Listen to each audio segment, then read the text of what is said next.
اس کے اصل ماخذ سے، مگر جدید علمی اور تحقیقی انداز میں مطالعہ کرنا اور اس کی اشاعت کرنا مسلمان اہل علم کے لیے عصر حاضر کا ایک بہت بڑا چیلنج ہے۔ اور الحمدللہ کہ گزشتہ صدی میں اس نقطۂ نظر سے سیرت طیبہ پر مختلف زبانوں میں بہت اچھا کام ہوا ہے۔ یورپ کی سائنسی اور علمی ترقی کو وسعت دینے میں ٹیکنالوجی کی ایجاد اور اس کے فنی ارتقاء کا بھی بڑا دخل ہے۔ اہل یورپ نے اپنے اس دور عروج میں اقوام عالم اور خصوصاً مذاہب عالم کی زبانوں کی تعلیم میں بھی نام پیدا کیا ہے، اور اس کے اسباب سیاسی بھی تھے اور علمی بھی۔ جرمنی، فرانس، ہالینڈ اور برطانیہ میں عربی زبان و ادب کے کئی ماہرین پیدا ہوئے۔ اہل یورپ کی اس علمی خدمت کا اعتراض نہ کرنا بے انصافی بلکہ ناشکر گزاری ہوگی کہ ان لوگوں نے اپنے ان علمی خزانوں میں سے، جن کو وہ کلمی کتابوں کی صورت میں عالم اسلام سے ہی لے گئے تھے، اہم کتابوں کو شائع کرنے کا کام بھی شروع کیا۔ ہماری بے شمار علمی کتابیں سب سے پہلے یورپ سے ہی شائع ہوئیں۔ ان میں اہم کتب سیرت بھی شامل تھیں۔ سیرت ابن ہشام کو سب سے پہلے ایک جرمن مستشرق فریڈی نے جرمنی سے شائع کیا۔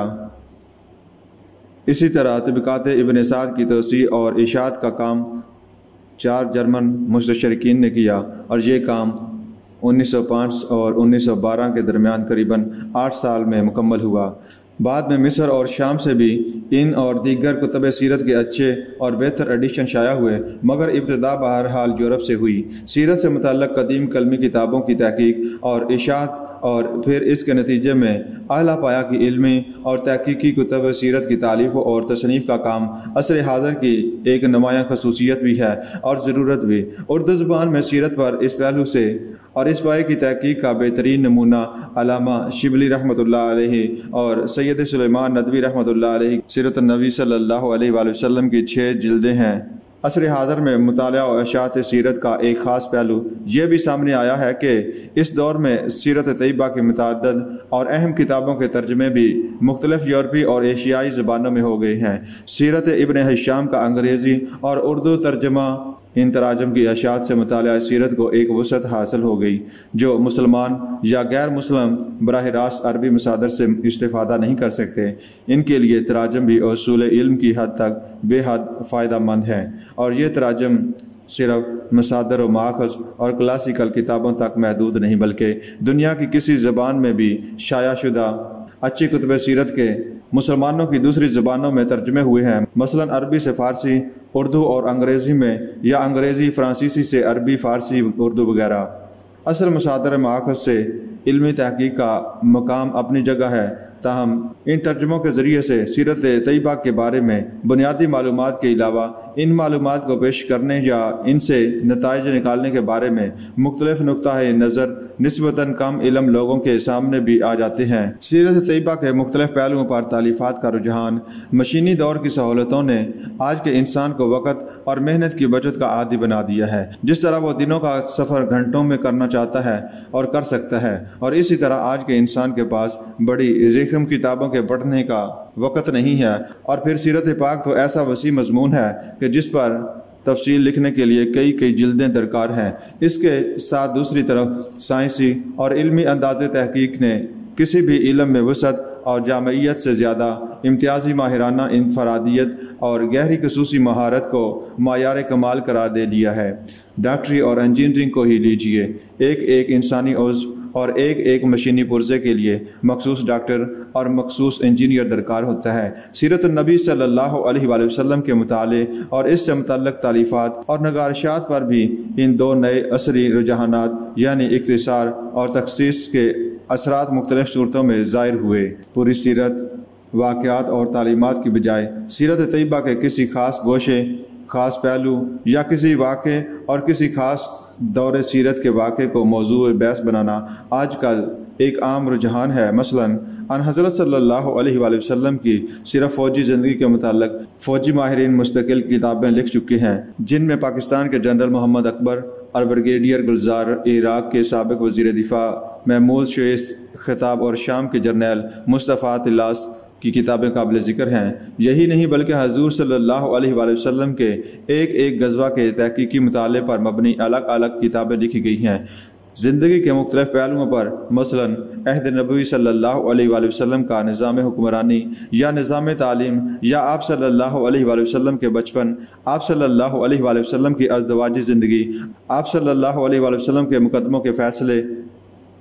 الگ الگ موضوعات پر مستقل تالیفات موجود ہیں۔ آپ صلی اللہ علیہ وآلہ وسلم کی سیرت کے کسی ایک پہلو پر مختلف علماء کے لکھے ہوئے مقالات سیرت کی اشاعت بھی اسی رجحان کا مظہر ہے۔ علم کی اشاعت اور ترویج کے لیے ہمارے دور میں صحافت کا بھی بڑا کردار ہے۔ اخبارات اور رسائل مختلف موضوعات پر اپنے قارئین کے علم میں اضافہ کرنے کا بہترین ذریعہ ہیں۔ اخبارات اور رسائل وقتاً فوقتاً ان حضرت صلی اللہ علیہ وآلہ وسلم کی سیرت کے مختلف گوشوں پر مختصر مضامین شائع کر کے کم سے کم وقت میں زیادہ سے زیادہ معلومات کے بہم پہنچانے کا کام سر انجام دیتے ہیں۔ پھر مسلمان ملکوں میں خصوصاً اس موجودہ صدی سے میلاد النبی صلی اللہ علیہ وآلہ وسلم کے موقع پر اخبارات اور رسائل کے خاص نمبر شائع ہونے لگے ہیں، چونکہ یہ خاص شمارے کے کسی ایک آدمی کی تالیف نہیں ہوتے بلکہ مختلف موضوعات سیرت پر مختلف آدمیوں کی تحریریں ہوتی ہیں، اس لیے اس میں تنوع سے دلچسپی بھی برقرار رہتی ہے۔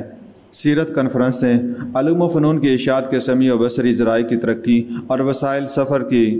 آسانیوں نے اب ماہرین کی کانفرنسوں، سیمیناروں اور مجالس سے مذاکرہ کا انعقاد ضروری بھی بنا دیا ہے اور آسان بھی۔ اب ایک نہیں مختلف شہروں، علاقوں بلکہ ملکوں کے نامور ماہرین بھی بیک وقت کسی ایک موضوع کے مختلف گوشوں پر اپنی عالمانہ تحقیق پیش کر سکتے ہیں۔ اب سیرت کانفرنس محض محفل میلاد نہیں رہی بلکہ ان میں علم اور تخصیص کا رنگ بھی پیدا ہو گیا۔ تعلیمی اداروں، سکولوں، کالجوں اور یونیورسٹیوں میں، شہروں کی مساجد اور دینی مدارس میں، ثقافتی اور علمی مراکز میں جلسہ سیرت کے علاوہ اب تو صوبائی اور قومی سطح تک سیرت کانفرنسوں کا سالانہ بلکہ کبھی کبھی بین الاقوامی سیرت کانفرنس کا انعقاد، یہ سب مطالعہ سیرت طالبہ کی ترویج کا ایک نہایت عمدہ ذریعہ بھی ہے، اور اس کا مظہر بھی ایسی کانفرنسوں کے اختتام کے بعد ان میں پڑھے گئے یا پیش کیے گئے مقالات کی کتابی صورت میں اشاعت سے کانفرنس میں شرکت نہ کر سکنے والوں کے لیے مطالعہ سیرت کا بہترین اور عصری ضروریات کا مواد مہیا ہوتا ہے۔ مطالعہ سیرت کا یہ انداز بھی ہمارے اس دور کی خصوصیات میں سے ہے، اور یہ عصر حاضر کی سائنسی اور صنعتی ترقی کا مرہون منت بھی ہے اور اس کا ایک اچھا استعمال بھی ہے۔ تعلیم کی عام اشاعت اور ٹیکنالوجی کی سہولتوں نے اب بچوں کے لیے الگ کتب اور الگ رسائل کی طباعت و اشاعت کو ایک مستقل کاروبار بنا دیا ہے۔ بچوں کے لیے کتابیں اور رسائل آج کل کی کتابی صنعت اور جدید فن تعلیم و تربیت کا ایک نہایت اہم حصہ ہے۔ بچوں کے لیے سیرت طیبہ پر مشتمل ایسے کتابچے اور حکایات کے مجموعے جو بلحاظ زبان بچوں کے لیے قابل فہم اور بلحاظ حسن طباعت بچوں کے لیے جاذب توجہ اور دلکش ہوں، یہ بھی ہمارے زمانے کی ایک ایسی خصوصیت ہے جس کا غالباً پہلے وجود نہ تھا۔ پاکستان میں اگرچہ ناشرین نے اس طرف کمائی کا توجہ نہیں دی، تاہم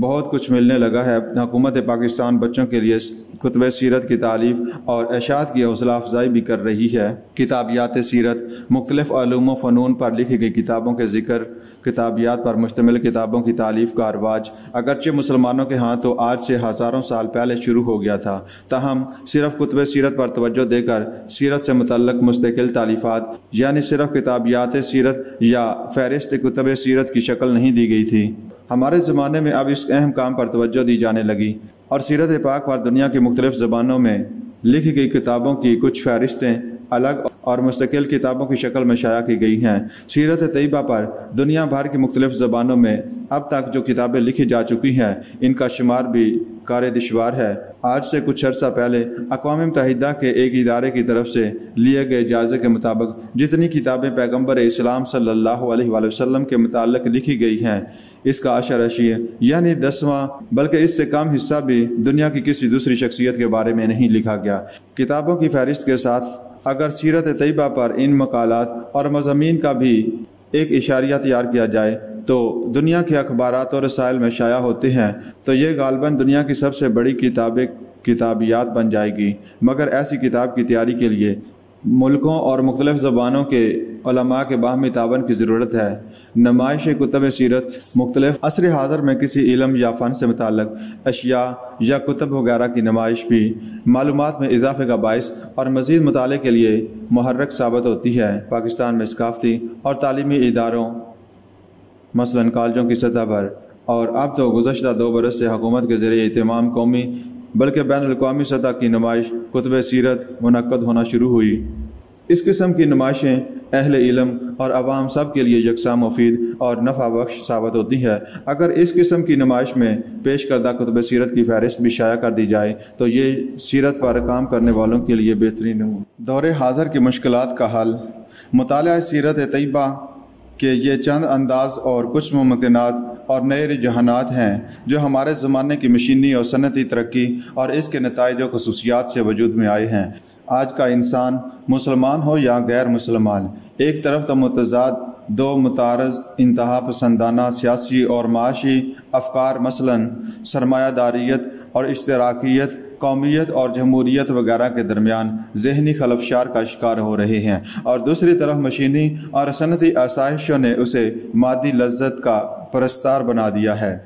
تیسری طرف بڑی طاقتوں کے تباہ کن اسلحہ اور اپنی اپنی طاقت کے نشے نے پوری دنیا کو تباہی کے دہانے پر لا کھڑا کر رکھا ہے، اور ان سب چیزوں نے مل کر آج کے انسان کو ذہنی سکون اور قلبی اطمینان سے محروم کر رکھا ہے۔ ان حضرت صلی اللہ علیہ وآلہ وسلم کی تعلیمات اور آپ صلی اللہ علیہ وآلہ وسلم کی علمی سیرت کے مطالعے میں ان تمام عوارض کا علاج اور انسان کے انفرادی اور اجتماعی مسائل کا حل موجود ہے۔ آج دنیا جس امن و سکون اور نجات و سلامتی کے اصول کے لیے مسترب ہے، وہ اسلام میں قرآن کے پیغام اور صاحب قرآن کے عملی نمونے میں موجود ہے۔ آج مسلمان کو نہ صرف خود اپنے نبی صلی اللہ علیہ وآلہ وسلم کی سیرت کو سمجھنے اور اس کے مطابق عمل کرنے کی ضرورت ہے، بلکہ ان کا یہ بھی فرض ہے کہ وہ رسول اللہ صلی اللہ علیہ وآلہ وسلم کی تعلیمات اور ان تعلیمات کے عملی نمونے یعنی سیرت النبی صلی اللہ علیہ وآلہ وسلم کو دنیا کے سامنے پیش کریں۔ انگریزی کا مشہور نوبل انعام یافتہ ادیب کے بقول محمد صلی اللہ علیہ وآلہ وسلم کو انسانیت کا نجات دہندہ کہنا چاہیے۔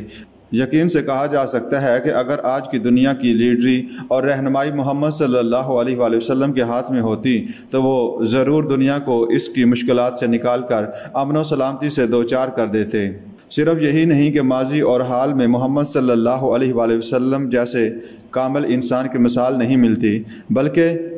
مستقل میں بھی اس قسم کے انسان کا تصور دشوار ہے۔ دنیا کو محمد صلی اللہ علیہ وآلہ وسلم کے پیغام اور عملی کام سے متعارف ہونے کی اور متعارف کرنے کی ضرورت ہے۔ اب یہ مسلمانوں کا فرض ہے کہ وہ اپنے تمام وسائل کے ساتھ اور جدید ترین علمی تحقیق و اسلوب میں دنیا کو سیرت رسول صلی اللہ علیہ وآلہ وسلم سے روشناس کروائیں۔ اسلام کے ابتدائی دور میں لوگ اسلام کی حقانیت پر 2 وجہ سے ایمان لائے تھے: قرآن مجید سن کر، نبی کریم صلی اللہ علیہ وآلہ وسلم کی سیرت دیکھ کر۔ آج بھی صحیح اور حقیقی اسلام کو سمجھنے اور دنیا کو اسلام کا اصل روپ دکھانے کے لیے انہی 2 چیزوں قرآن و سنت پر انحصار کافی ہے اور ضروری بھی۔